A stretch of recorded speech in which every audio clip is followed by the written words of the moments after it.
কাজটা তো ভালোই করেছে প্যান্ডেলটা, কার বিয়ে বাড়ি নাকি ছোড়া কিছু দায়ী। রে টিওয়ালটা তো হেভি জায়গায় বসে তো একবার ওয়ান্ডারফুল লাগছে। এ ভাই এই কি বলছিস ভাই? এসে রকে তাকাস কে রে?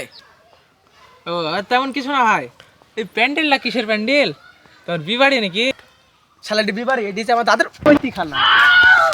মারছো কেন রে? এমনি বুঝলি বা কি হয়েছে তোমার? শালা ছেলে থেকে মারবে তো ধূপ ধুবে নাকি? এখানে বিয়ে হচ্ছে না, এখানে আমার দাদার মৈতি খানা আছে। ও তাহলে কালকে আমাকে নিমন্ত্রণ করে না ভাই, আইবো খাইতে। শালা ছেলেকে তো নিমন্ত্রণ করলেও তো আমার 500 টাকার গাড়ি নিয়ে দেবে, যা করে হোক এক তাড়াতেই হবে। ঠিক আছে তাহলে কালকে 4টের সময় বিকালে চলে আসিস, খাই দেবো পেট ভরে, যা খাইতে হবে সমস্যা নাই, ঠিক আছে? তাহলে ভাই কিন্তু 4টের সময় যে খাওয়া দাওয়া শেষ হয়ে যায়, ক্যাটারিং যদি বাড়ি চলে যায়, না না আমি 2টোর সময় আইবো খাইতে। না না, রাত 8টা অবধি খাওয়া দাওয়া হবে। আর কিছু লে আসবি না জানে, রাতে মিলাদ ঝিরতে হবে, মিলাদ দিলাদ ঝুনি খাওয়া দাওয়া করে তারপর যাবি বাড়ি, ঠিক আছে? ও ঠিক আছে ভাই, তাহলে আমি থাক, আমি চলে যাই। কালকে আইবো হ্যাঁ 2টোর সময়।